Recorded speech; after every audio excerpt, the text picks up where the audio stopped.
Tonight, our concert will be featuring a Sousa performance. In fact, it was the very, very first Sousa performance of many Sousa concerts which were put on in the community from 2003 on. We like to present tonight to you the very first Grand Sousa concert from UW Marshallwood County Campus Helen Laird Theater, conducted by me and the Sousa Band.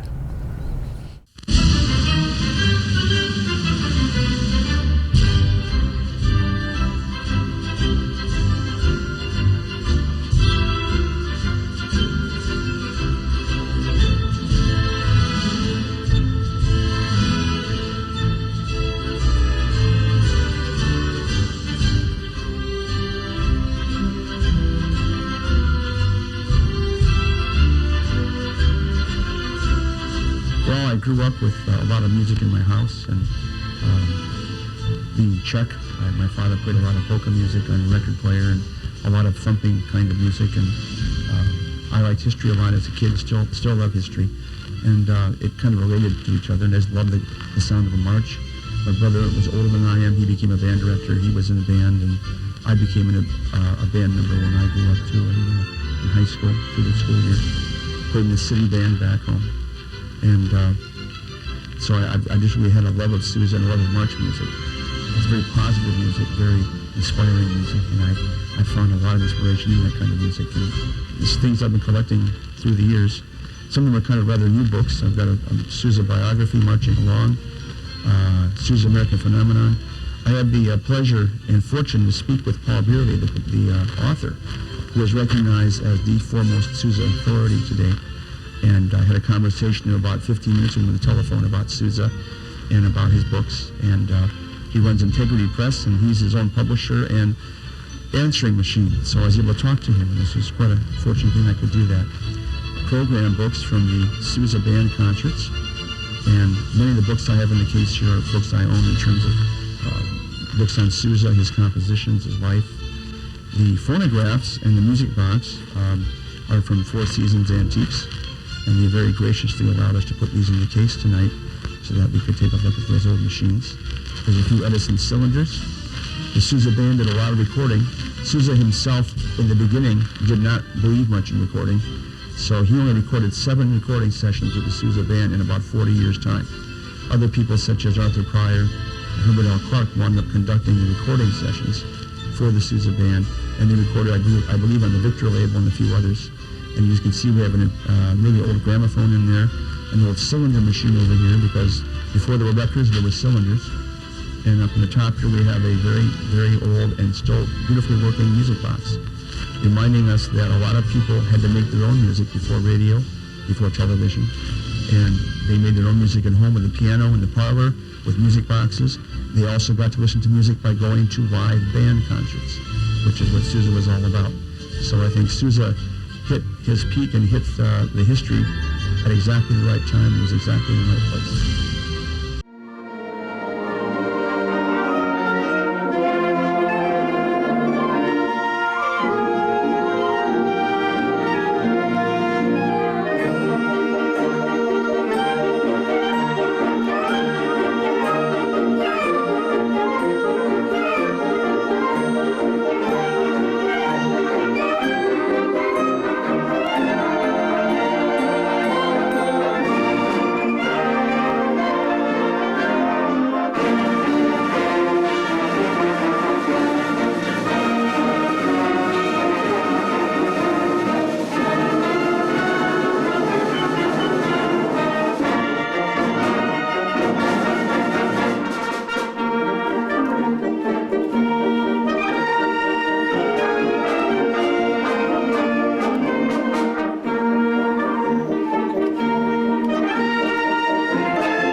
I grew up in northeastern Wisconsin.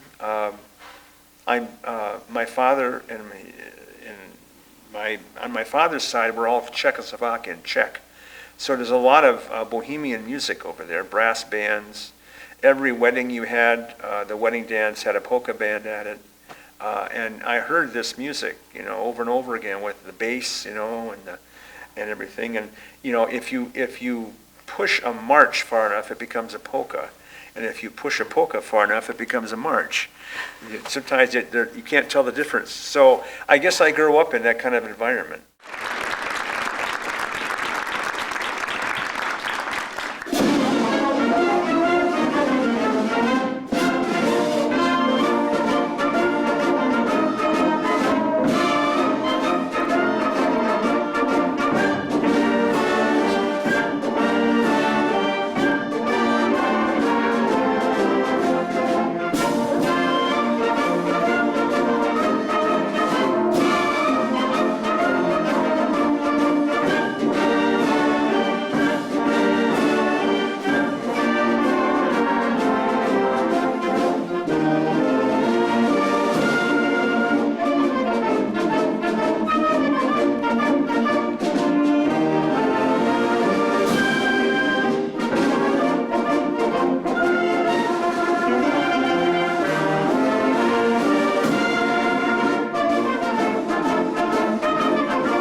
Well, the first time I really heard Sousa was, I think I was 10 years old, and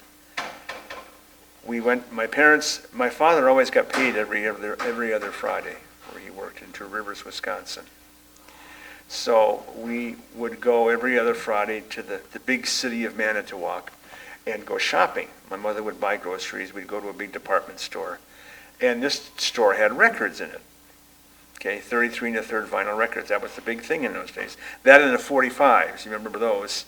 Okay. We're talking about the 1960s now.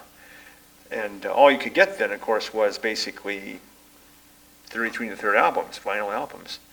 And I remember getting an album, and I still have the album. It says, the title is Sousa Marches in Hi-Fi.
me about you and Sousa.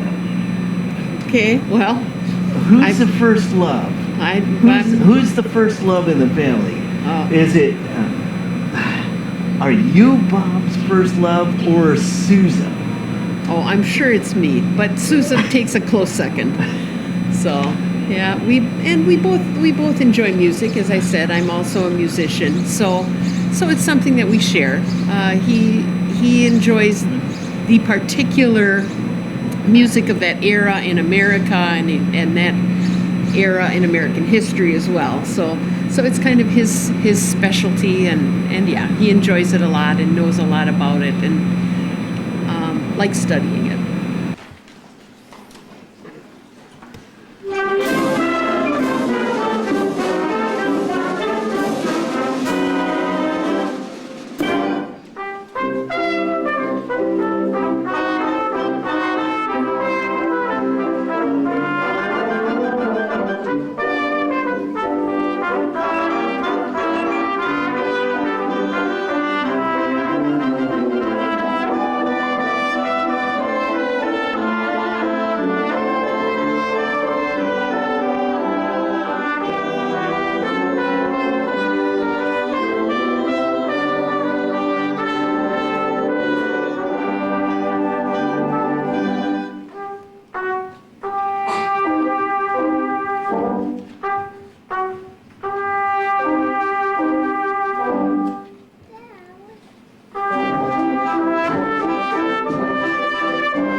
He's very strict and he's very precise.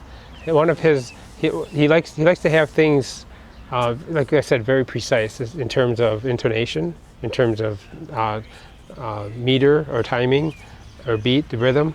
He likes to have things on time and in pitch, and he's very good at directing us to that end, to his goals of being a very good sounding band.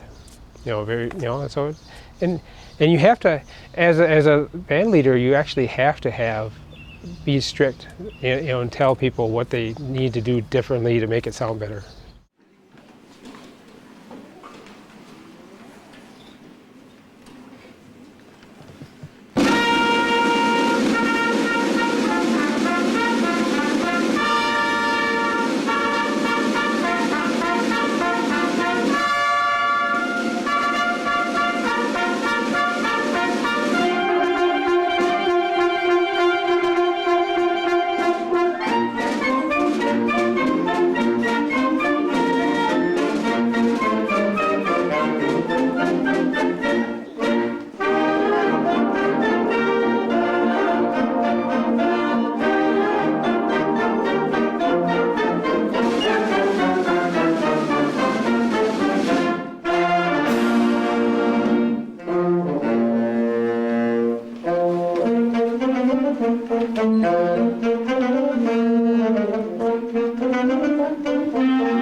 Why I like Sousa so much, I love history a lot. And I love military history a lot. And I think there's something in Sousa's music, that his marches especially, that is very martial, very moving, very irresistible.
Sousa's music is not easy to play. It was written for a professional adult concert band, and that's, the civic band is the civic band. It is made up of some professionals, but it's mostly largely made up of amateurs, people who played a long time but are not professionals. So you have to be careful what music you pick too, because sometimes some music that Sousa wrote and composed would be way above the ability of a civic band to play.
No, I enjoy playing in the band. It's a lot of fun. I love Bob. Bob is a heck of a good director, and it's so fun to listen. He loves Sousa, and Yes. he could talk to you about John Phillip Sousa for as long as the day is, and he knows so much. All these little tidbits he knows, and he likes to tell us about it. So. Good evening, finally. We are so very happy to be here tonight. This is really a special night for all of us. It's a very special concert occasion, and I'm still a little shaky from the last March. I teach elementary band in public school. Usually our concerts last about 15 minutes, so this is something we're getting used to. That last selection was Saber and Spurs, which is one of my personal favorites of Susan's. And it really, I think you're listening to a lot of things happening, and there's a lot of things happening in that march. And these people are making it happen. Our next selection is Whistler and His Dog by Arthur Pryor. I think you read the program, almost what happened to Arthur Pryor when he was in Missouri and playing solo. There were 8,000 homestaters in Missouri. He's from Missouri, Missouri. And people were yelling, Pryor, Pryor. People thought he was saying, fire, fire. And they always had to stampede to the exits. So Arthur Pryor is one of the more unsung heroes of American music. He isn't really well known today, but I think I recognize our next selection. And there's some very special effects by members of our band. Whistler and His Dog.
John Phillip Sousa also played other people's music on his concerts too, when his concert band played.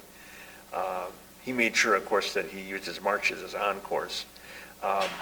Sousa concert basically moves at a fast pace, and a Sousa concert would only have about 8 pieces listed in the written program for the audience.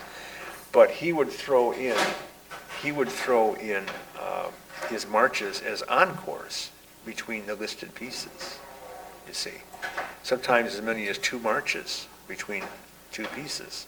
So a program that is listed as 8 pieces in the written program might actually come out to 20 or 25 pieces of music by the time he threw all his encore marches in. People all wanted to hear Sousa's marches.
I still have people in the community say, when are you going to play some more Sousa marches?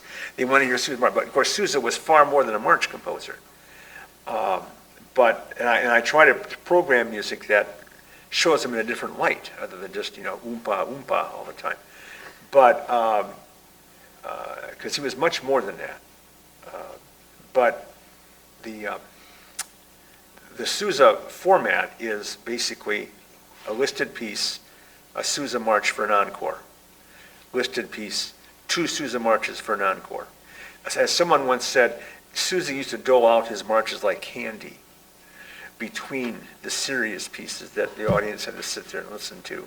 And then he would reward them by giving him candy, by giving him one of his marches. You know, he'd play one of his marches. Well, I take a moment to towel off here. I'm going to tell you about the next selection we're going to do. It's called Instant Concert by Harold L. Walters. Harold Walters, as you read in the program notes, was a tuba player. And I suppose only tuba players would come up with a song that has 30 melodies in it. That's they're always jealous because all they get is room pop parts and these small melodies. I think that's why I'm going to walk out on me back there. Anyway, they're worth their weight in gold, believe me. It's a very interesting piece of music, and a lot of bands used to put these together, compilations of melodies. Pryor's band had something called the General Mix-Up USA. They had about 15 patriotic tunes and about 2.5 minutes flat, all quoted in there. So they're very interesting pieces, and they're very challenging. And we laugh at this kind of music maybe perhaps, but it takes quite a trick to put all these melodies together and make it all come out of it. So this time, we hope you enjoy 30 different tunes in 3 minutes and 10 seconds, instant concert.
Bob Johanek. What's it like being directed by him? It's good. He knows what he's doing. He's an outstanding band director. I've known him since he was the director in Granton. That would have been back in about '74. And we've kind of kept in touch, and now we work together.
Working with Bob is to die for as a director and as a human being. He's a professional. He's a lot of fun. He's very picky, which is what we want and which is what we need. He knows what he wants and he knows how to get it out of us. And he's a joy to work with. I want to share a little story I know about that last piece. The Sousa band was touring in Texas. I'm not sure what year this was, but they were touring in Texas, giving a concert in a small cow town somewhere. And in the field artillery, Sousa scored pistol shots. You may have heard the drum raps at the end of bang, bang, bang. Those are actually pistol shots. He's an actual strider's pistol with blanks in it. And bang, bang, bang. And the concussions will hold the pistol up in the air like this. No problem. So the rehearsal went fine. So that night in this concert, in this little hall down in Texas, they play Field Artillery March, and they come up the spot with the pistol shots. Well, unbeknownst to Sousa, one of the stagehands wanted to play a trick on him, so he planted a dead duck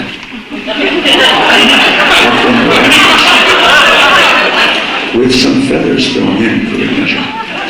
They went to train time with the pistol, bang, bang, and down came the duck. The book says that Sousa laughed heartily. But that's the book, I'm not sure. is by Percy Aldrich Granger, and it's Country Gardens. You'll probably all recognize this when you hear the melody. Granger was a very, very interesting man. Some biographers said he was insane. Some said he wasn't. A very different individual, a very gifted and talented pianist, and a very fine composer of music. I think Country Gardens is a memorable little melody. I'm going to render that for you right now. Country Gardens by Percy Granger, arranged by Sousa.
But no, I'm not trying to be John Phillip Sousa. You know, some of the people that conduct Sousa-style concert dress up like Sousa. You know, they wear the white gloves, kid gloves, leather gloves that Sousa always traditionally wore at every concert he conducted.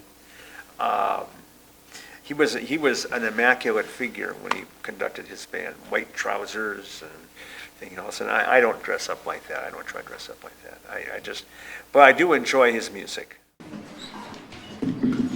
Before I declare our final listed selection this evening, there are a few things I have to tell you, and more than a few thanks I have to give. Putting a band together this size with this many people, with different schedules and different lifestyles. We have students, we have high school students, college students, the university are enrolled in this course as a class. We're the only ones getting any credit for it because everyone else is here on a volunteer basis. No one's getting paid. No one's getting credit for it, but they all came out like real troopers, just like Sousa's band.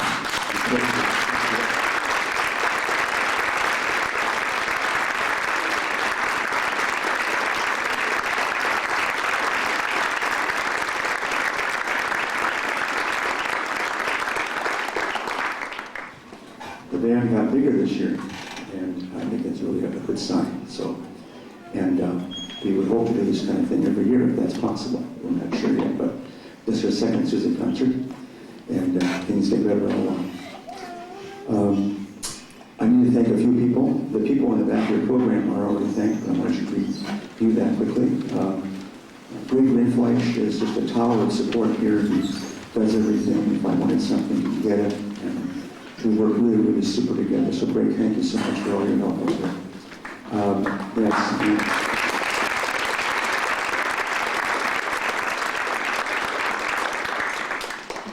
Gail Jamala is our publicity director. She's unfortunately in Chicago right now, but she had a lot to do with publicizing this concert, and I give her my thanks for that. The wonderful display in the lobby and the old gramophones and the cylinder machine, which is a very rare instrument, very machine. Shelby Easter from Four Seasons Antiques donated that. Thank you very much, Shelby. The people, let's see, what am I missing anybody here? Oh, I almost forgot Dr. Steve Standiford. You hear him playing anything?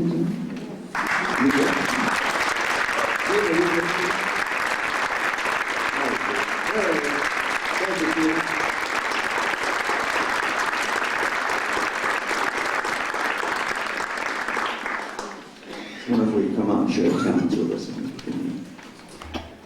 I have a friend, my wife, who is long-suffering and who typed out the program you hold in your hand. She knows all about the computer. I don't really know how to turn it on, but in the notes that you hear off the copies, and she gave me a lot of moral support when I needed it very, very badly. And she's also playing baritone sax tonight, so thank you, Chris. Thank you.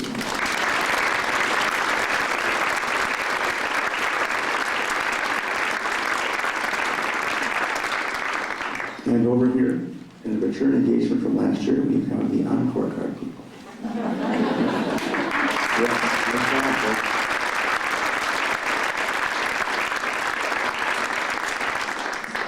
By the way, I failed to mention that my wife made all the letters for those encore cards, and I cut them out pretty slick. But we have a growing core of encore people this year, too. We only had 3 children last year, now we have, 6, 7? That's great. And last year I ordered Lego sets for doing this. I'm not sure what it was this year, but I'm sure I'll find out rather quickly when this performance is finished. So thank you very much. Mr. Sousa never left the podium without conducting one final march. I think you know what that is. And at this time, I want to thank you all for being here, very sincerely being here. At this time, I'll let Mr. Sousa himself have the final word on this.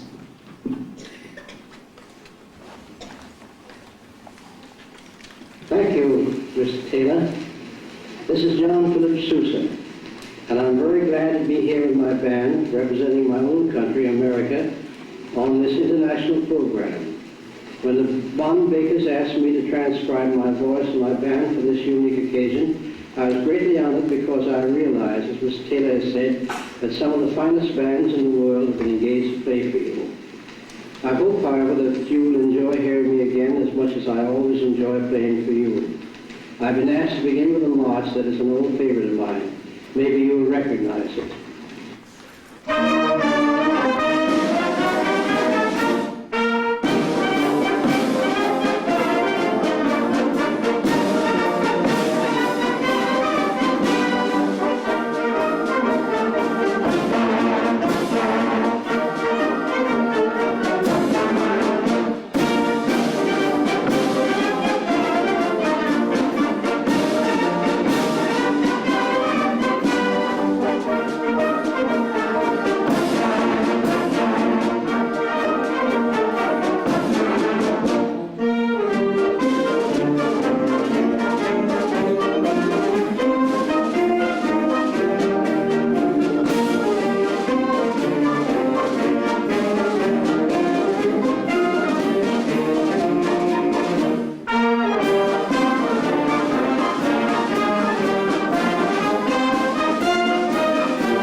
Sousa band, we do only one encore.